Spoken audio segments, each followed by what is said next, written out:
আমরা এখন ওই সুপারফিশিয়াল ব্যাক লাইন এবং লিটারাল লাইনের ম্যানিপুলেশন দেখব। তো এই ক্ষেত্রে আমাদের একটা জিনিস লক্ষ্য করতে হবে যে আমরা এই জায়গাটাতে আমরা তো আগেই বললাম যে আমরা দেখব যে কোনটা প্রথমে অ্যাসেসমেন্ট করে নিব। হ্যাঁ,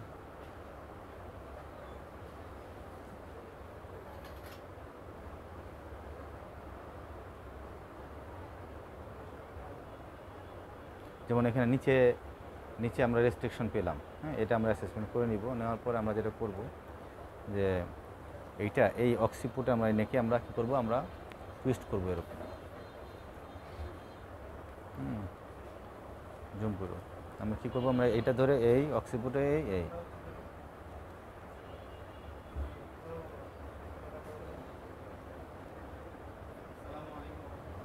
আমরা আমরা এরকম টুইস্ট করবো। আমরা টুইস্ট করলে আমাদের এই যে ফাঁসাগুলো আমরা তো বলছি যে ইরেক্টর স্পাইনের ফাঁসাটা পুরোটাই রিল্যাক্স হয়ে যাবে, এটা আমরা লক্ষ্য রাখবো। এছাড়াও আমাদের এই সেক্রামে কিছু কাজ আছে, সেটা আমরা পরে করবো। এই জায়গাটাতে আমরা শুধু এইটাই খেয়াল করে আমরা কী করবো, আমরা এই ব্যাক ইরেক্টর স্পাইনের যে কাজটা আমরা এদিকে করবো। এই সময় আমাদের এই যে স্টিয়াল টিউবারসিটি যে টেন্ডনটা শক্ত কিনা আমরা দেখব। হ্যাঁ, যেমন এখানে আমাদের এই জায়গাটাতে এই পেশেন্টটা শক্ত মনে হচ্ছে, মাথাটা দিক ঘুরাও, এভাবে ঘুরাও। আচ্ছা, তো এখানে আবার এখন ঠিক হয়ে গেল। তার মানে হলো যে আসলে এই স্টিয়াল টিউবারসিটিরা এই নেকের মুভমেন্টের সাথে সম্পর্কিত। মুভমেন্ট কোন দিকে আছে, এই জন্য এটাকে আমরা দুইটা বালি দিয়ে আমরা নিউট্রাল পজিশনে রাখবো, যাতে করে আমাদের স্টিয়াল টিউবারসিটিটা ঠিক মতো আমরা পাই। এটা লক্ষ্য রাখবো কিসের সাথে, এই নেকের সাথে। কারণ এই নেকেরই কিন্তু একটা ফাঁসা কন্টিনিউশন কিন্তু এখানে থাকবে, ডিপ ফাঁসার মধ্যে কিন্তু একটা কন্টিনিউশন থাকে, এটা লক্ষ্য রাখবো। তাহলে আমাদের ব্যাক সাইডে আমরা কী করলাম, আমরা আপাতত আমরা এটাই কী করবো, আমরা এটা করবো। এছাড়াও আমরা আরেকটা কাজ করতে পারি, এটা ওইটা উঠাও, পাঞ্জাবির শার্টটা উঠাও তো।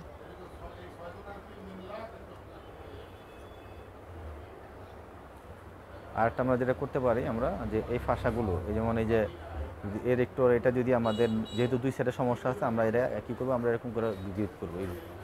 এরকম ধরে আমরা কী করবো, আমরা এরকম করে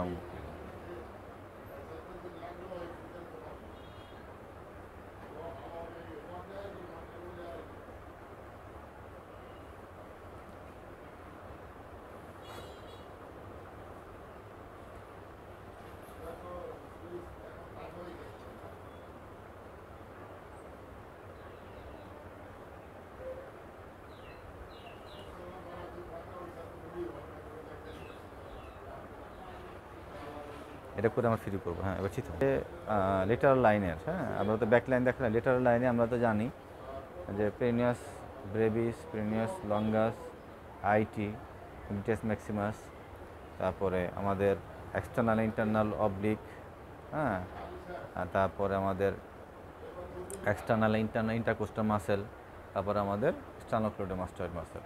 এখন এই যে ফাঁসাগুলো আমাদের আসার সময় আমাদের দেখবো আমরা এখানে আমাদের পাটা কতটুকু ফ্লেকশন আছে, ইজি আছে কিনা, এটা যদি আমরা দেখে নিব। এবং এটা আমরা আমরা এই মুভ করে আমরা দেখব যে এটা কোন দিকে কীরকম আছে। যেমন এটা খুব বেশি টাইট হয়ে আছে, বেশ টাইট হয়ে আছে, এবং এটা আমরা দেখব যে কীরকম টাইট হয়ে আছে।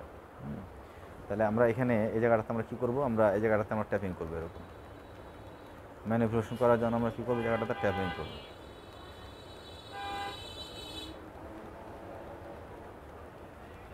এরপর আমাদের যে টকেনটা আছে, যে গেটার টকেনটা, সেই টকেনটাকে আমরা এই জায়গায় হাত রাখবো। হ্যাঁ, রেখে আমরা কী করবো, আমরা সামনে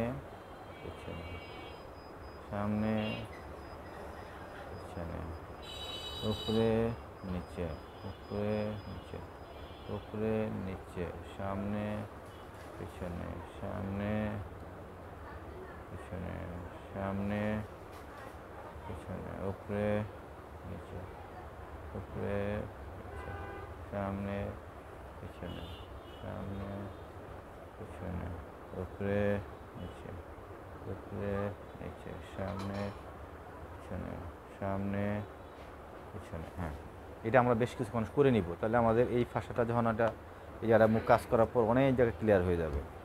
এরপর আমরা কি করব, এরপর আমরা এই জায়গাটাতে আমরা এরকম হাত দিব, এই যে একজিলা বরাবর দিকে দিব, আর এখানে ওদের আমরা টুইস্টিং মুভমেন্ট করব।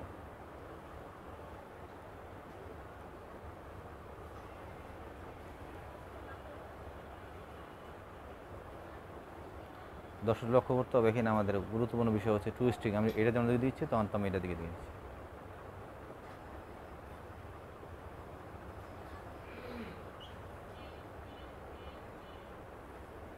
এই জায়গাটাতে হাত দিয়ে এই জায়গাটা রিল্যাক্সকে এদিকে এদিকে এমনি এদিকে।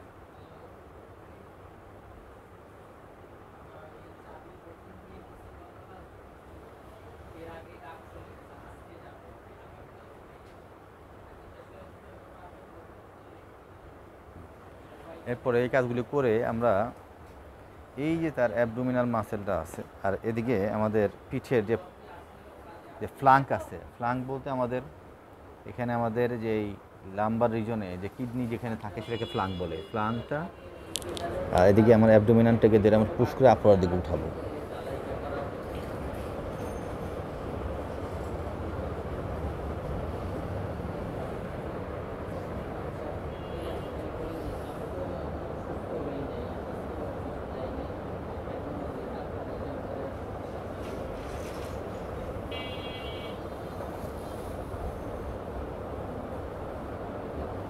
এই কাজটা করবো। এরপর আমাদের এই যে চেস্টের মাঝখানে আমরা কী করবো, আমরা এখানে এটা দিয়ে আর এখানে পিঠের ওই লাম্বারে দিয়ে আমরা এরকম দিয়ে উপরে দিয়ে ওঠাবো।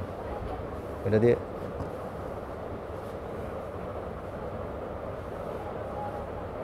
ধরে তারপর আমরা প্রথমে চেস্টের এটা স্টার্নামের জায়গায় হাত দিয়ে উপরে দিকে উঠাবো।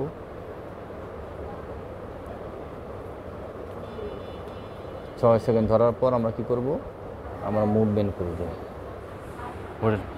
রোলিং করে দেবো যাতে ফাঁসাটা রিল্যাক্স হয়ে যায়। হ্যাঁ,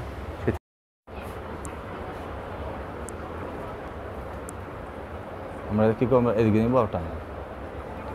যখন এই কোস্টাল রিজনে যখন এটা দিব, আমি যখন অ্যাক্টিভলি দিলাম তখন ও প্যাসিভলি আবার চলে আসবে। Active passive.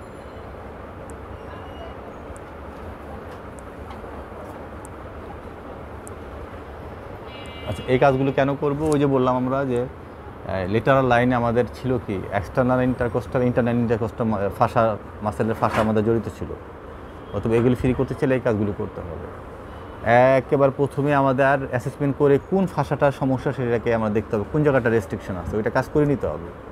করার পর এই লেটারাল লাইন এবং সুপারফিশিয়াল ব্যাক লাইনের এই যে অল ওভার যে কাজগুলি দেখানো হলো, এগুলি আমাদের কাজ করলে আমাদের পেশেন্টটা স্টেবল হবে এবং ফাঁসার সমস্যাগুলো অনেকটা কমে আসবে এবং পেশেন্টের ব্যাক পেন যে পেন হবে সে পেনটা কমে যাবে এবং রিহ্যাবিলিট হবে। ধন্যবাদ।